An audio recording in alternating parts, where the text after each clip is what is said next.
children! It's time for us to continue our trend of ending the season on a versus story.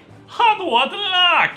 This one is only a few months old, and it is relevant to this year's interests, and tied into last year's ending theme of robots versus zombies. Specifically, the title is Secret Wars, Age of Ultron versus Marvel Zombies. That's 3 different event miniseries combined into one, my children. You know, they make parody comics with titles like that.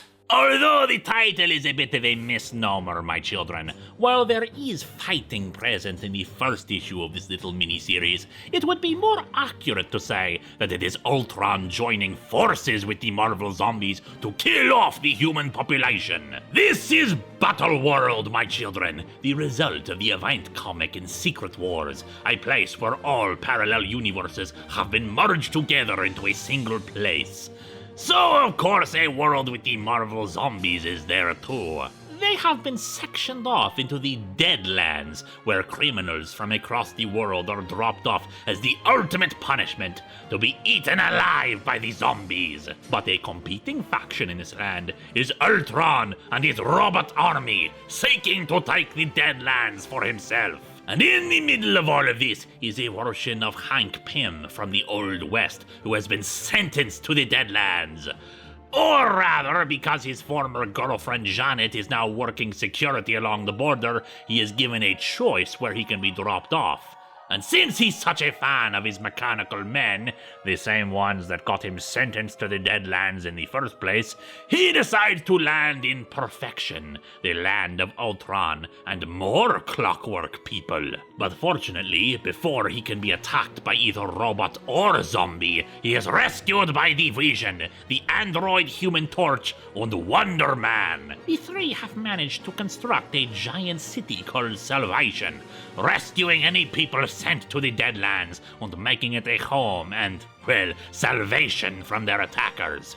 It is protected by a force field that prevents the entry of either opposing faction. Ironic, isn't it, that the only way to beat robot or zombie is a combination of meat and metal, humans working with robots.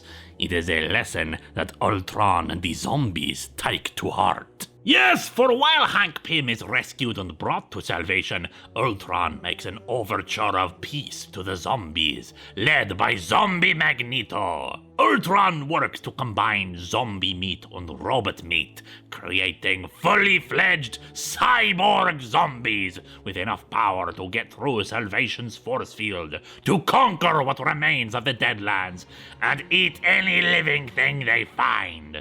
Meanwhile, those of Salvation have gotten the Wild West version of Hank Pym so that he may devise some method of permanently dealing with Ultron. He is naturally skeptical, since even electricity is a bit beyond him at this point. But hey, nothing like a little bit of pressure, like from an impending attack by cyber zombies, to really get the creative juices flowing. Those same juices that are so delicious to the cyber zombies. Meanwhile, Janet Von Dyne has also decided to rescue Hank Pym, traveling through the Deadlands to get to Salvation and killing zombies along the way. Hank Pym manages to figure out a way to destroy Ultron and the cyber zombies by using a combination of the 3 heroes to access Ultron's hive mind and take control. But it is risky. All 3 could be lost to it, and who knows what could happen to them anyway after they're in control. But fortunately, they are successful, and while the Human Torch was saved his fate of becoming part of the new system by Wonder Man's own cyborg girlfriend taking his place, Janet Von Dyne managed to get to Salvation, rescue Hank Pym, and now work with him in the new improved city, where the cyborg zombies now stand as their constant guard and defenders. And so a happy ending for those who thought Marvel Zombies needed more heroes within it. Myself, however, I am preferable to the horrific side of things. And so I think it's time for me to go back to sleep. Enjoy the tricks and treats of the season, my children, and I shall see you again when the night falls and I rise.